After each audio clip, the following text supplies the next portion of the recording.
in Lakeville. I'm Jessica Bradley, and I'm so happy that you're here with us today. Today we are going to be making a couple end of summer favorites. My tomato corn tart, and it's a combination of beautiful farm fresh corn and farm fresh tomatoes done in an awesome homemade pie crust. It's really easy, really, really good. And then the second thing is a potato corn chowder that we're going to be making. Again, a delicious, light, fresh soup that you can have for lunch or dinner that I think the whole family's really going to love. So the first thing we're going to do today is get going on the pie crust for the tomato corn tart. So this is just a pie crust that I had Justin make for me, but it's fine to use a pie crust from the refrigerated section at the grocery store as well, you know, the kind that come rolled up kind of in a tube. You can just unroll it and put it in your tart pan. So I have a disc of pie crust right here, and I've floured my counter. And what I'm going to do now is just going to roll it out, and I'm going to put it in my pie crust, and what we're going to do is we're going to blind bake it. So I'm going to get a little bit more flour on my board right here, and a little bit of flour on the top, because the last thing you want this to do is stick to your rolling pin. Flour up your rolling pin a little bit. And then we're going to just gently apply some pressure, keep the crust moving, make sure you have flour underneath it, and roll it out into a disc. And you want your disc to be slightly bigger than your tart pan so that you can make sure that it fits in. I'll show you how to do that. So keep it going, and if you need to add more flour so that the crust doesn't stick. Now we love this pie crust recipe because it's really flaky and just very tender. And the key is to handle the pie crust as little as possible. This is perfectly rolled out. So what you're gonna do is just put your pin, your rolling pin, right on the pie crust and take one side and roll it up. Mine's sticking a little tiny bit onto your tart pan. And you want to just gently guide, let me get this out of the way, the crust into the tart pan. You don't want to stretch it or pull it, because anywhere that it's been stretched is going to contract when you cook it. So you're going to have it, it'll shrink if you stretch it. So you just want to gently make sure it's in there. Give it a little bit of extra, if you like a little bit of a thicker crust. Okay, then what we're going to do is roll this off. We're going to get rid of the excess over the edges just by going around, taking your pin, going around in the edge of the tart pan. We'll clip it off for you. So I always like to, bake this on a cookie sheet with some tin foil on it. And that is because afterwards when we fill it, I don't want it to all, the tomatoes to bubble over and burn the bottom of my stove. So I'm gonna grab one other piece of tin foil, and then I'm gonna show you how we do blind baking. So I'm gonna add this tin foil right on top of the crust and just gently press it in. Then what you're gonna do, you can either use dried beans. I have some just uncooked rice right here. You just want something to weigh down the foil, and then we're gonna put it in the oven and we're gonna bake it until it's partially cooked. And the whole point of this is to set the crust as well as make sure it is cooked, because we're gonna be putting juicy tomatoes and stuff, and you don't want a soggy crust. This is gonna help make a crispy crust. So we're gonna throw this in a 350 oven. I'm gonna say for about 10 minutes or so, just until it looks set and is no longer raw. So now that I have the pie crust starting to bake in the oven, I'm gonna get going on the bottom layer of the tart. And it's really, really simple. This is kind of one of those things that you can just put on the stove and put on low and just let it do its thing. So I have here one yellow onion, nice and sweet. Most of the ingredients for this tart you can get right at the farm stand. And I'm just gonna cut up this onion into slivers and cook it really low and slow on the stove. I'm gonna do it with a little bit of thyme and a garlic clove or two, just depending on the size. And As that cooks nice and low and slow, it's going to caramelize and get nice and sweet, and it's going to add a really good flavor to the bottom of the tart. Nice depth of flavor. All right, so you just want to do this in half moons, this onion in half moons, and then when we put it in the pan, we'll break them up into little pieces like that. A couple stems of thyme, and I think I've shown you this before, but to take the leaves off a stem, you just hold it by the top, take your fingers and run it down backwards, and all the leaves should come right off. And you want to give this a little rough chop, especially if there's any little tiny pieces of mini stem in there, because it could be a little bit tough. You don't really want to eat the stems of thyme because it's woody. And to easily peel garlic, you just put it on the board, take the flat side of your knife in your palm and whack it. You do that with the other one, and then the skins easily come off. They just pretty much falls out of the skins. Now typically when I'm cooking onions and garlic on the stove together, I would get the onions going first and add the garlic later, so that the garlic doesn't burn, because when garlic burns, it has a really bitter flavor to it, instead of when it cooks slowly and just kind of caramelizes, it tastes really sweet. But where I'm going to cook this very slow, I can add it all at once. Okay, so what I'm going to do, I'm just going to bring my whole board right over to the stove. So I have a pan going. I'm just going to add a couple turns of olive oil around the pan, so like 1, 2, just so it gives it a nice little coating in the bottom of the pan. And I already had the pan heating up, so I can tell that it's a little bit hot. And I'm going to go ahead and add in those onions and break them up as I do so. Make sure they're all broken up. And I'm going to let them do their thing for a little bit before I add any salt and pepper to these. The reason why I want to let them cook for a little bit before I add salt to them is because salt draws water out of onions. And I want these to get brown and yummy and sweet versus boil and get translucent. So we're going to let these go and do their thing, and we'll check back periodically with them to see how they're doing. Just give them a little of a stir. Today, the other thing that we're going to be making is the potato corn chowder. So I'm going to take the opportunity while these onions are cooking and the tart is getting set to get my soup started. So now we're going to get started on the potato corn chowder. We're going to start this soup with the base that a lot of soups start with: some onion and some celery and some garlic. Just like we just did for the tart, we're going to cut up an onion.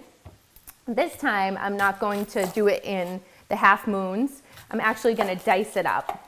And to do that, we take off the ends, cut it in half, and then peel off the skin. And I think I've shown you this before, but what that does is it creates a flat tabletop for the onion for you to be able to cut it so it's not rocking and rolling all over the place. So what I do is I just put it flat, and I run my knife through it one way, turn it to the other side, and run my knife through it the other way. So it creates a little dice.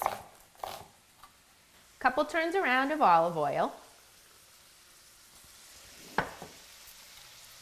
And a tablespoon of butter. And that's going to really help the onions and celery to soften and get really good. So we're going to put the onions right in. Bring them over to the stove. And get those cooking. So I have 3 ribs of celery, and I'm going to run my knife down the center and create myself a little pile of long pieces of celery.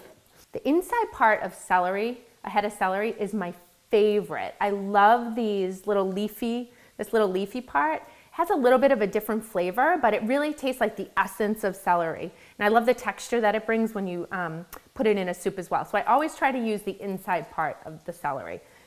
So I have myself a little pile here. And again, I'm just going to run my knife through it the short way. Okay, almost done. Now the dice doesn't have to be perfect and all the same size because it's going in a soup. And this is, cooking for your family, and it's all about the love and not about the perfection. So make a little pile of that, and I'll just get my couple garlic cloves as well, and we'll bring them all over at once. So again, 2 more garlic cloves. smash them and chop them. Nice rough chop. Adds some really good flavor. Okay. I'll bring these over. Let's see if I can do it in one. It looks like two. And the onions are already getting going. So I'm gonna give the onions a little stir here because they're starting to brown a little bit. And this is the perfect time for me to add a pinch of salt to these. Give them some flavor and a couple cranks of black pepper.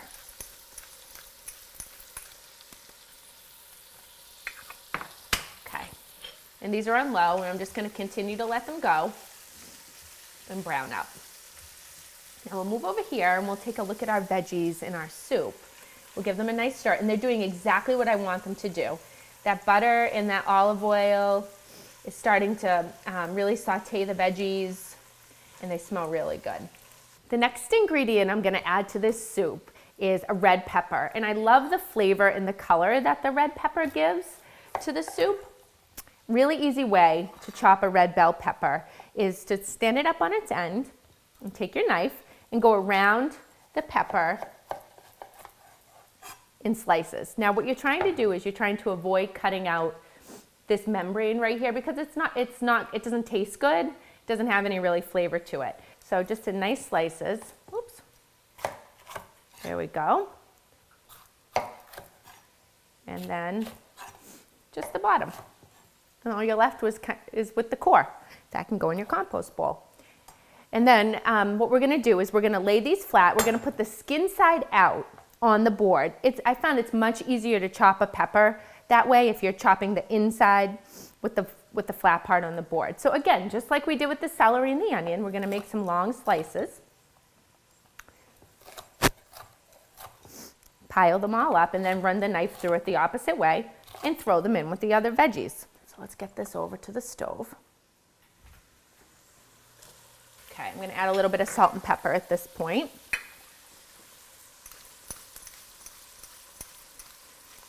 Just to flavor this base layer, just a little bit. Okay, let's check the tart.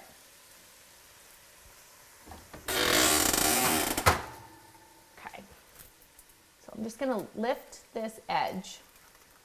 So this looks like it's almost ready. It's starting to set a little bit. It's no longer raw, but I'm gonna give it probably another 2 to 3 minutes before I pull it out. I just want it to be a little bit more cooked. So it's been about 10 minutes. So it's like a 10 to 12 minute process to get the tart to be set. Okay, so that should give us time to get a couple more ingredients in the pot for the soup. So the next thing I'm gonna do is add 2 potatoes. I picked these up at the farm. They're just, yellow potatoes. One tip I wanted to pass on that I recently read and learned was that you can tell if potatoes are farm fresh potatoes and they've been recently dug up and picked, if their skin can kind of be rubbed away when you do this.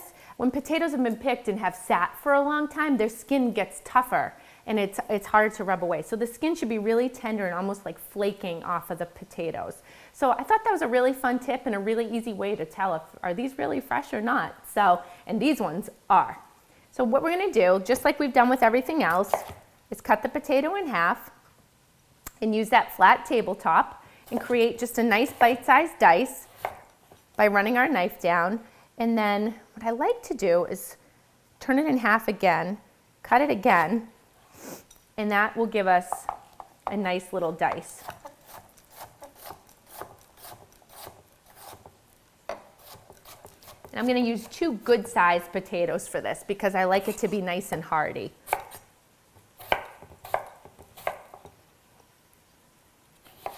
Okay. Now this is a lot of potatoes, so I'm gonna bring my board right over to the stove so I don't have to do a bunch of trips back and forth. I'm just gonna slide them in.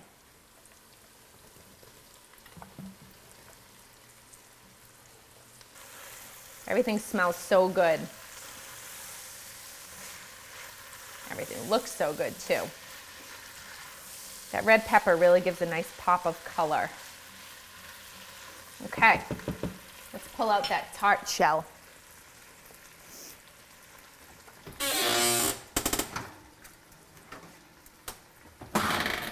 And I'm actually just going to put the tart shell aside for now while I finish putting the soup together and prepping the ingredients for this, which is a good thing because I want the shell to cool just a little bit before I layer the ingredients on and pop it back in the oven. So I'm just gonna put it over here and pull off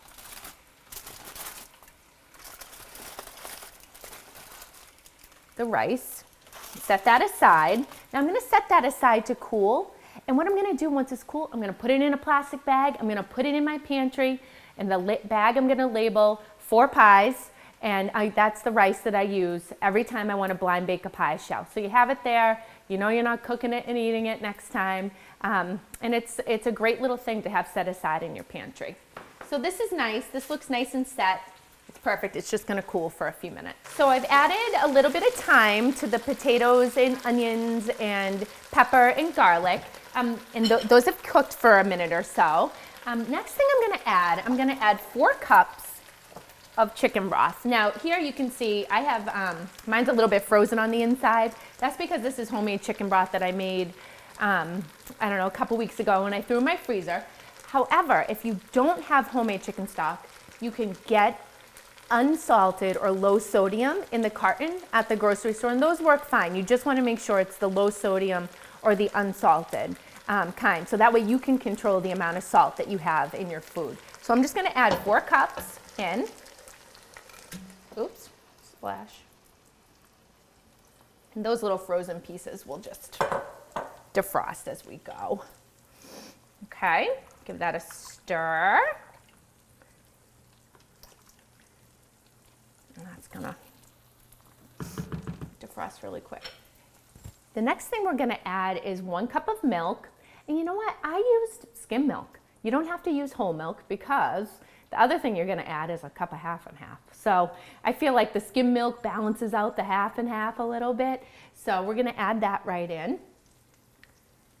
And this really gives it that yummy, creamy texture and flavor. Okay. Put that to the side.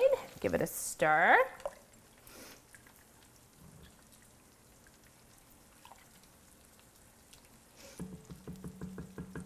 And then the other part of potato corn chowder, the corn. Now I have 4 ears of corn that I've taken off the cob.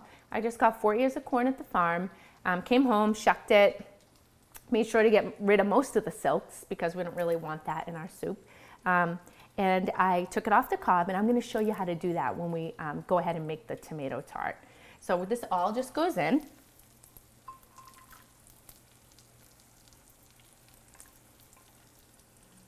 And then the last couple ingredients are just salt and pepper.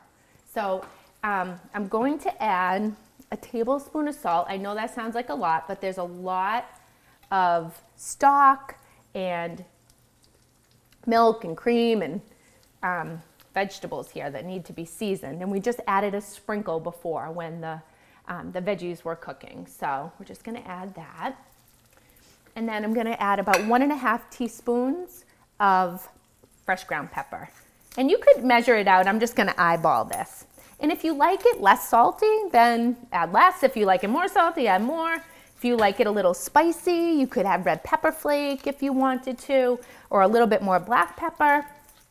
It's all about doing it to your taste. So that looks like about 1.5 teaspoons to me. So essentially at this point, the soup is all put together. All it has to do now is come to a simmer and let the flavors come together. So that's going to be fine on the stove. We're just going to let it do its thing, and then we're going to move on to the tomato tart and get that in the oven. And what I'm going to do now, actually, while I'm right here, I want to show you how beautiful these onions have become. I'm going to take them off because they look done to me, so I'll show you. They're all caramelized, they're soft, they're not burnt, they're just nice and lightly browned.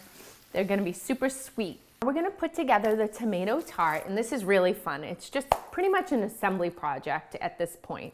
So we have our tart, and we have it so that it's been par-baked a little bit, and it's partially cooked. It's not fully cooked, but it's set now in the tart shell. So what we're gonna do, we're gonna take those awesome onions that we spent the last 15, 20 minutes cooking, and we're gonna spread them along the bottom of the tart shell. This is gonna create a nice base layer of flavor. Onions and garlic and thyme, a little salt and pepper, really tasty.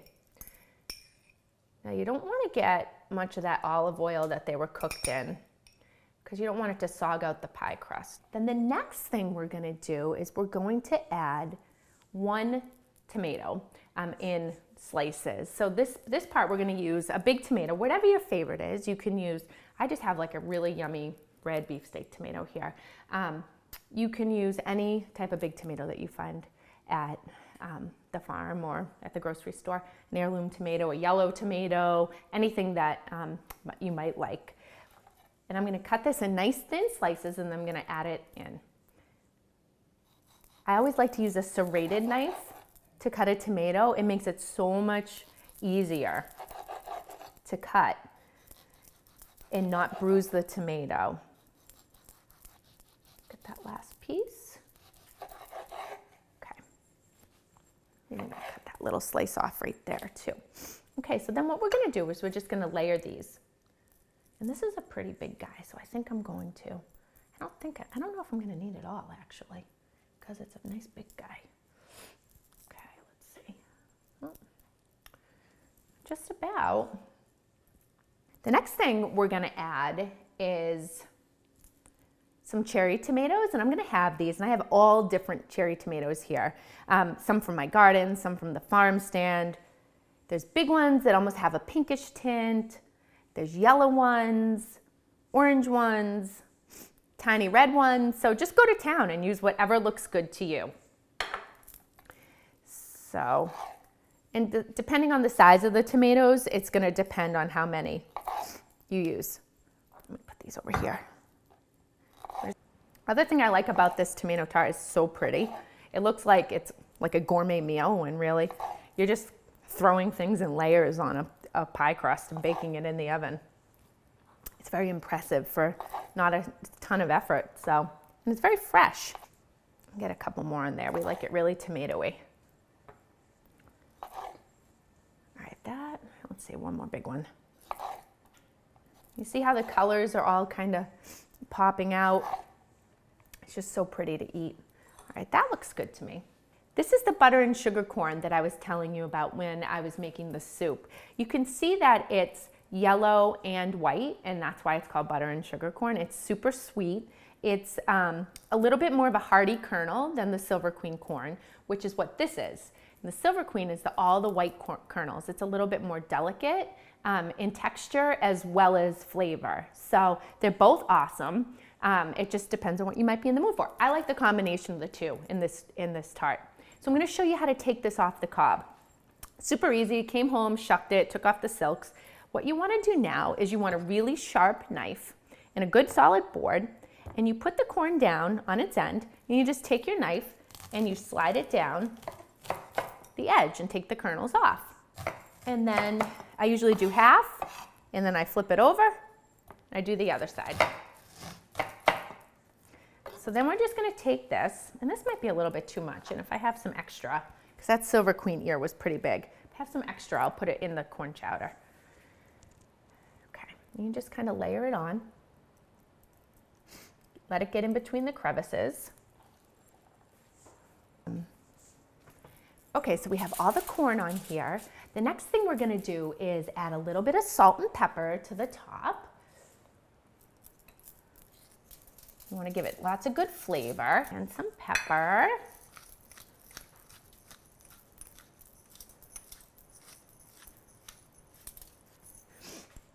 And then we're gonna take some fresh basil.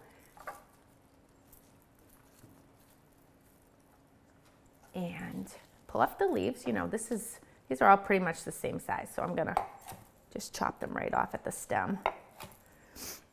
And I'll show you an easy way to make little ribbons of basil. You line them all up on top of each other, the leaves, starting with pretty much the biggest ones on the bottom, the smaller ones on the inside. And then you roll them up into a little tube, almost like if you're rolling a burrito. You take your knife and run it through. And when you're done, you'll have ribbons of basil, and it's so pretty. And we're gonna just scatter these on the top for a nice earthy flavor for your tart. 2 more ingredients. Parm cheese, Parmesan, makes everything better. We're gonna add this on the top, and it's gonna give a delicious saltiness and crustiness to the tart. And it's gonna brown and taste really, really good. And then a drizzle of olive oil just to help everything brown. Okay, and back in the oven it goes. So it's gonna be at 400.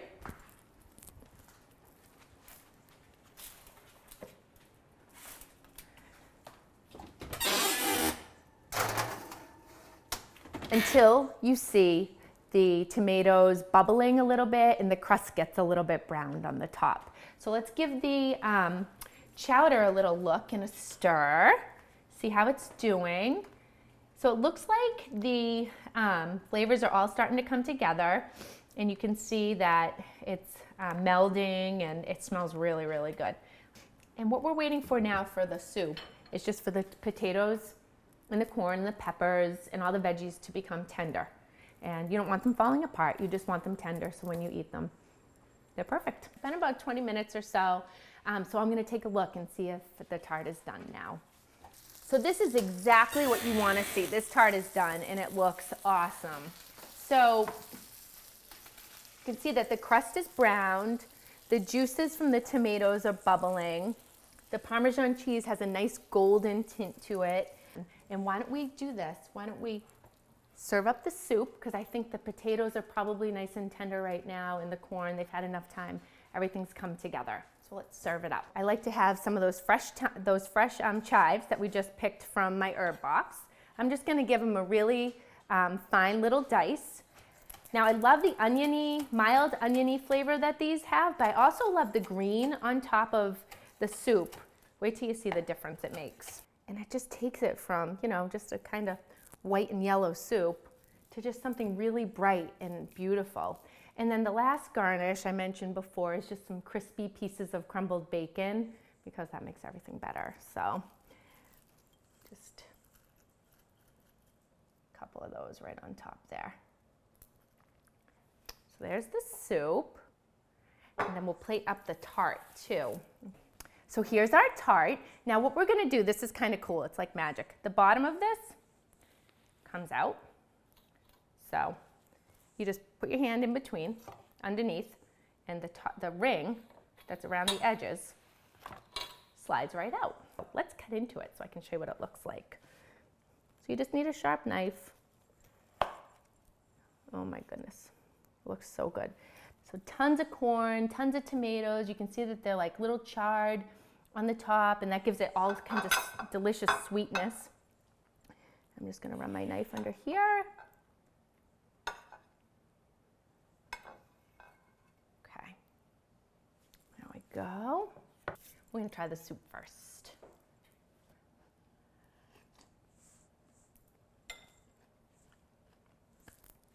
So good. Those potatoes are earthy and delicious. They still have a little bit of firmness to them. The corn is sweet and crunchy. That bacon is smoky. It's really, really, really good for lunch or for supper. I hope you really love that, because we do. Now let's try the tomato tart. Now what I love, when I just used my fork to cut into that piece of tart, I felt the bottom of the crust. It crunched underneath my fork. So that tells me that the bottom's gonna be flaky and crunchy, which is a really good sign. So let's get a little bit of everything.